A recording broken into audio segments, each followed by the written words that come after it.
அணு ஆயுதம் இருக்கக்கூடிய நாடுகள் பூரா அதை எந்த நேரம் பயன்படுத்துவோம், எப்படிப்பட்ட சூழ்நிலையில பயன்படுத்துவோம் அப்படின்னு ஒவ்வொரு நாடும் அவங்களுக்கு ஏத்தபடி டிசைன் பண்ணி வச்சிருப்பார்கள். அதே மாரி அமெரிக்காவோட அணு ஆயுத திட்டங்கள் அப்படிங்கிறது என்ன நேரம் பயன்படுத்துவோம், எப்படி பயன்படுத்துவோம்னு எல்லா நாடுகள் மாரி தான். ஆனா அதுல ஒரே ஒரு விசேஷம் என்ன அப்படின்னா, 4 வருஷத்துக்கு ஒரு தடவ அந்த அணு ஆயுதத்தோட டைரக்ஷன் மாத்தப்படும். அதாவது அணு ஆயுதம் ஃபர்ஸ்ட்டு இவன நோக்கி தான்டா அப்படின்னு சொல்ற அந்த விவகாரத்த 4 வருஷத்துக்கு ஒரு தடவ மாத்துவார்கள். அப்படி 40 வருஷத்துக்கு மேல மாத்தி, ரஷ்யாவ நோக்குன ஒரு டைரக்ஷன் மட்டும் தான். அதுல எந்த மாற்றங்களும் கிடையாது. இதுல டைரக்ஷன் அப்படிங்கிறது ரஷ்யாவ பார்த்து அணு ஆயுதத்த பூரா நிறுத்தி வச்சிருக்கார்கள்ன்னு மட்டும் கிடையாது. ரஷ்யாவோட அணு ஆயுதத்துக்கு எப்படி கவுண்டர் பொசிஷன் இருக்கிறது, ரஷ்யாவோட அணு ஆயுதங்கள எப்படி வீழ்த்துறது, இந்த மாரி அத சுத்தியே பெரும்பாலான திட்டங்கள் போடப்பட்டிருக்கும். அதுக்கு அடுத்து இன்சென்டிவ் மாரி தான் மத்த பயலுகள குறி வைப்பாய்ங்க. இதுதான் காலங்காலமா அமெரிக்கால இருக்கு. முதல் முறையா இப்ப சமீபத்துல 4 வருஷத்துக்கு அப்புறம் ஒரு அப்டேட்டு. அதுக்கு பைடனும் அப்ரூவல் குடுத்திருக்கார். டைரக்ஷன் அப்படியே என்டையரா சீனாவ நோக்கி மாறுது. இது ஒரு நல்ல விஷயம் தான். ரஷ்யாவ விட்டு வருது அப்படிங்கையில, ரஷ்யா கூட நீ அத வாங்காத, இத வாங்காதங்கிற அந்த பேச்சும் கொஞ்சம் குறையும். அதே மாரி சீனாவ நோக்கி அமெரிக்காவோட ஃபோக்கஸ் கூடும்போது, சீனாவோட பெரிய அளவு திட்டம் என்ன? அமெரிக்கா கிட்ட இருந்து தப்பிக்கிறக்கு சீனா கிட்ட இருக்கக்கூடிய ஒரே திட்டம், அணு ஆயுதத்த இன்கிரீஸ் பண்ணணும் அப்படிங்கிறது தான். 2030க்குள்ள 1000 அப்படிங்கிற ஒரு எண்ணிக்கைய தொட்டுட்டோம் அப்படின்னா, நம்மள அமெரிக்கா தாக்காது அப்படின்னு அதிபர் ஷி ஜின்பிங் நம்புறாரு, நெனைக்கிறாரு. அமெரிக்கா தாக்கும், தாக்காதுங்கிறதுக்கு பல விதிகள், விதிவிலக்குகள்னு உண்டு. அதுலயெல்லாம் பொருந்தி வந்தா தாண்டி தப்பிக்க முடியும். ஆனா அதிபர் ஷி ஜின்பிங்கோட கணக்கு எப்பயுமே கூமுட்ட கணக்கு தான். இந்த விஷயத்துலயும் கூமுட்ட கணக்காவே மாறணும்னு நம்ம வேண்டிக்குவோம். இப்படி இருக்கும்போது, அந்த கணக்கு என்ன கணக்கா இருந்தாலும் சரி, என் கணக்கு தனி கணக்கு ராஜா அப்படிங்கிற மாரி தான் அமெரிக்கா ரஷ்யால இருந்து ஃபோக்கஸ், அதாவது அணு ஆயுதம் ரஷ்யாவ நோக்கி இருக்கிறதுல இருந்து ஃபோக்கஸ் அப்படியே மாத்தி, சீனாவ நோக்கி மாத்தி வைக்க பல திட்டங்கள் போட்டிருக்கு.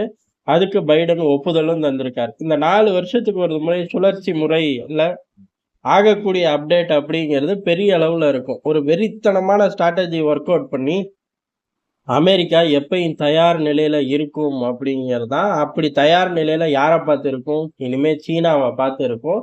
இந்த காலகட்டம் அப்படிங்கிறது என்ன மாரியான ஒரு காலகட்டம் அப்படின்னா, ஒண்ணு இன்னைக்கு நிலைமைக்கு ட்ரிகர் ஆச்சு அப்படின்னா, அமெரிக்கா, ரஷ்யா நேரடி யுத்தமோ, மறைமுக யுத்தம். மறைமுக யுத்தம்னா, பொருளாதார தடைகள்லாம் இல்ல. அத தாண்டி ஏதோ ஒரு நாட்டுல 2 பயலுகளும் வெறித்தனமா அடிச்சுக்கிறது. இந்த நிகழ்வும் நடக்கறக்கு வாய்ப்பு இருக்கு. ஆனா இத தள்ளி வச்சுட்டு பார்த்தோம் அப்படின்னா, உக்ரைன் யுத்தம் எப்படியோ போட்டும், உக்ரைன் யுத்தத்துல நம்ம சாதிச்சது ஓகே. உக்ரைன்ல நிலப்பரப்பை எடுத்துக்கட்டும். எடுத்து என்ன ஆகப்போது?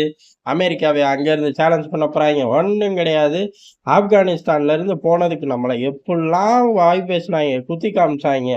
அந்த ஐரோப்பாவுக்கு தானே கூடுதலான ஒரு சிக்கல் வரும் அப்படின்னு சொல்லி அமெரிக்கா விலகுறதுக்கு அதிக வாய்ப்பு இருக்கு. உக்ரைன் தரைமட்டம் ஆயிரும். அப்படி நடந்தா என்ன ஆகும் அப்படின்னா, ஆட்டோமேட்டிக்கா ரொம்ப காலத்துக்கு ரஷ்யாவோட ஃபோக்கஸே தேவையில்ல. ரஷ்யாவுக்காக பயந்துகிட்டு ஆயுதங்கள் ஐரோப்பா வாங்கும். அதுக்கான திட்டங்கள் போடும். தள்ளி இருந்து வேடிக்கை பார்த்துட்டு முடிஞ்ச அளவு எல்லாத்தையும் வித்து தீர்த்தாலே போதும். அமெரிக்காவுக்கு ரொம்ப சேஃபா, செக்யூரா நகர்ந்து போயிரலாம். அந்த காலகட்டம் அப்படிங்கிறது அமையறக்கும் அதிக வாய்ப்பு இருக்கு. அப்படி அமைஞ்சுச்சு அப்படின்னா, அமெரிக்கா ரிட்டயர்ட் ஆயிருமா? உலக அரசியல்ல இருந்து எதிரி ஒழிஞ்சான், எதிரிய ரொம்ப தூரம் தள்ளி போட்டோம், எதிரிய ஓசியிலேயே ஐரோப்பியர்கள வச்சு நம்ம மேனேஜ் பண்ணிக்கிட்டு இருக்கோம் அப்படின்னு சொல்லி, ஆட்டோமேட்டிக்கா இன்னொரு நாடு, இன்னொரு களத்து மீது ஃபோக்கஸ் பண்ணும். இப்ப யோசிச்சு பார்த்தோம் அப்படின்னா, இந்த அணு ஆயுத கொள்கைகள்ல மாற்றம் அப்படிங்கிறது ஆட்டோமேட்டிக்கா சீனாவ நோக்கி ஷிஃப்ட் ஆகுற காலகட்டம் அப்படிங்கிறது, யாரும் நெனச்சு பார்க்க முடியாத அளவு வீரியமா இருக்குது அப்படிங்கிறது புரிய வரும்.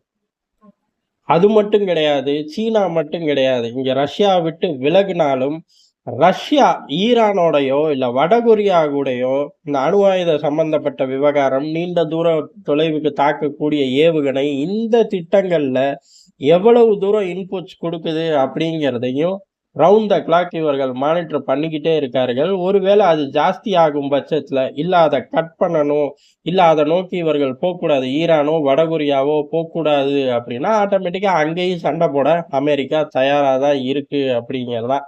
அப்ப ஆட்டோமேட்டிக்கா அமெரிக்காவோட அந்த வார் மிஷன் அப்படிங்கிறது ரொம்ப பிஸியா திரும்புது. யார நோக்கி திரும்புது? சீனாவ நோக்கி திரும்புது. அடிஷனலா வடகொரியா, ஈரான் அப்படின்னு மாற்று பாதையும் தயார் பண்ணி வைக்குது. நமக்கு இதுல ஆதாயம், பெனிஃபிட் அப்படிங்கிறது சீனாவ நோக்கி திரும்பும்போது, அமெரிக்காவுக்கு ஒரு கூட்டணி தேவை. அமெரிக்கா 1000 தான் அண்ணனா இருந்தாலும், கூட்டணி இல்லாம மனுஷன் எங்கேயும் நகர மாட்டாங்கிறது வரலாறு. அப்படி இருக்கும்போது, ஐரோப்பாவுல இருந்து திரட்டிக்கிட்டு வந்து இங்க கிழிச்சிட முடியுமானா முடியாது. பக்கத்துல உள்ளவனுங்கலாம் சேர்ந்து நிக்கணும். அதுக்கு ஜப்பான், இந்தியா, ஆஸ்திரேலியா போன்ற நாடுகள அணைச்சு தான் பயணிக்குது. வருங்காலங்கள்ல கூடுதலாக அணைப்பார்கள். நம்ம 10 விஷயம் பேசினா, ஒரு விஷயத்துக்கு தான் அமெரிக்கா கோவப்படும். இப்பவுமே அந்த நிலைமை தான். அமெரிக்கா 4 விஷயத்துக்கு தான் கோவப்படுது.